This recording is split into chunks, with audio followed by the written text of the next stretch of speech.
आतिका जी को दें जी, बड़ी लीडिंग सोशल मीडिया एक्टिविस्ट हैं, दुआएं कराती हैं, बड़ी मशहूर व मरूफ आतिका जी। अस्सलाम वालेकुम। जी वालेकुम सलाम। भाई आराम से खामोश बैठी हुई है, चुप छुपा के। दो बातें करने का आज था, हौसला नहीं बढ़ता मेरा। आप खुद बुलाते हैं तो फिर पहले तो एक केस का थोड़ा सा डिस्कस करना था। जैसे आपने बात की ना कैंसर पेशेंट की, तो इसी तरह एक वो उन्हीं का फ़ोन आ गया था फ़ौरन जो वो कर रही थी। तो इसी तरह पिछले हफ्ते की बात है, एक भाई थे, उन्होंने लाइव पे दुआ की थी मेरे साथ। तो कुछ अर्से मेरे साथ को इन कांटेक्ट में रहे। फिर कुछ अरसे के बाद उनकी मुझे कॉल आई, उनसे बोला नहीं जा रहा था, उनको ना गले का कैंसर हो गया। तो बात बड़ी मुश्किल से वो बात कर रहे थे। तो उनका इलाज भी जारी था। आई थिंक फर्स्ट कीमो उनकी मतलब हो गई थी। खैर मैंने उनको बोला, मैं कहा भाई आप ना सूरह रहमान सुने 7 दिन, परेशान ना हो, अल्लाह खैर करेगा। तो उन्होंने कहा हाँ मैं सुनता हूँ। तो उसके बाद फिर मेरा उनसे ना रब्ता नहीं हुआ। पिछले हफ्ते उनकी कॉल आती है और उन्होंने, आतिका मैं बहुत खुश हूँ, लोगों को यकीन नहीं आ रहा कि मैं उनको वापस मिल गया हूँ, डॉक्टर ने ये बोला था, मैं ठीक हो गया हूँ। तो मैंने कहा आपको क्या लगता है आप कैसे ठीक हुए हैं? तो कहते हैं मुझ पे ख़ास करम हुआ है सूरह रहमान सुनने की वजह से। तो मैंने उनसे बोला, मैं कहा भाई आप टेस्टिमनी देंगे, आपकी वजह से बहुत से लोग मोटिवेट होंगे। तो टेस्टिमनी की बजाय क्या करें, खुद दुआएं कराओ। जी वो ऑलरेडी करवा रहे थे, तो इसके साथ मैंने ये भी बोला। तो उन्होंने बोला ठीक है। मैं कहा हम ना जूम पे इंटरव्यू टाइप में कर लूँगी जैसे मैं करती हूँ। तो नेक्स्ट डे उनकी कॉल आई, कहती मेरी वाइफ से बात करें। वो बड़े खुश थे, मैंने बताना है लोगों को। तो उनकी वाइफ ने मुझसे बड़ा काफ़ी थोड़ा सा रूड बात की। तो कहती हैं कि देखें हमने सदकात भी दिए हैं, हमने पढ़ाई भी की है, हमने ये भी किया है, तो हम फिर कैसे आपको ये कह दें कि हम सूरह रहमान से ठीक हुए हैं? तो मैं उनको कुछ उस वक्त नहीं कह सकी, हालांकि उनका दिल मान रहा था। तो पता नहीं क्यों मैं हर्ट हो गई, या पता नहीं क्या, ऐसे मुझे नहीं होना चाहिए था। तो मैंने आपसे ये पूछना था कि ऐसी सिचुएशन में फिर बंदे को खामोश ही हो जाना चाहिए?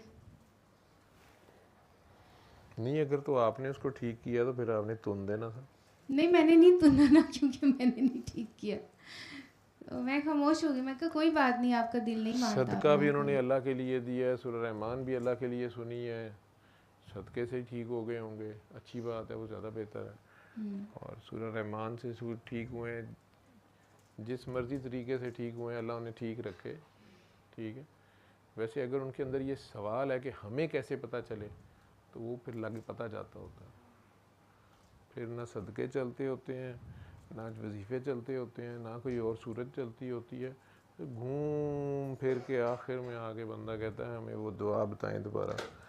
वो कई बार सुनी जाती है, कई बार नहीं सुनी जाती। फिर पिटते हैं, कहते हैं मैंने वो दोबारा सुनने की कोशिश की है, वो ये हो जाता है, वो हो जाता है, बड़ी मुश्किल फिर सुनी जाती है।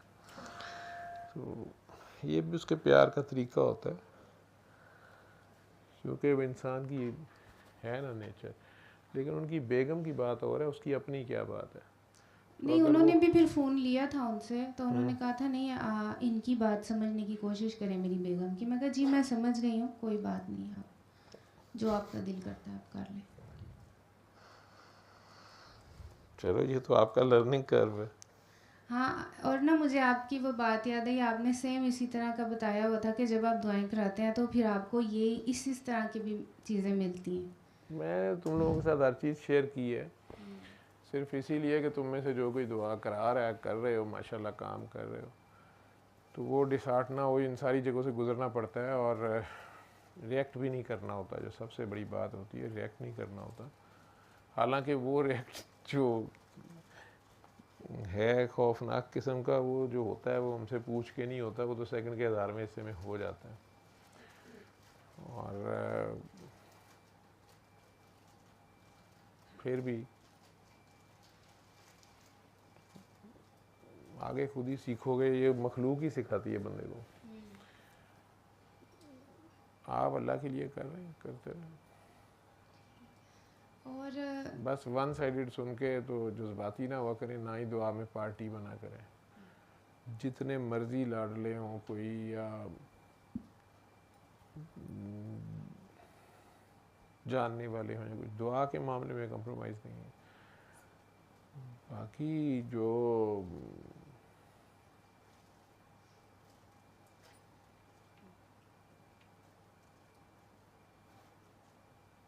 मेरा ख्याल है मैंने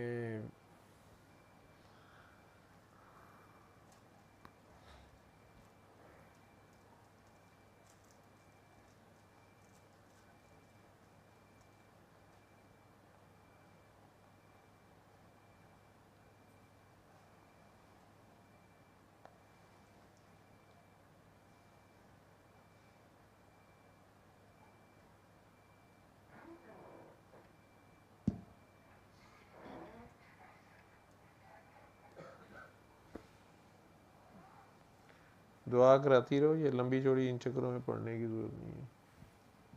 सल्ले अला सल्ले अला सल्ले अला सल्ले अला सल्ले अला शफीना सल्ले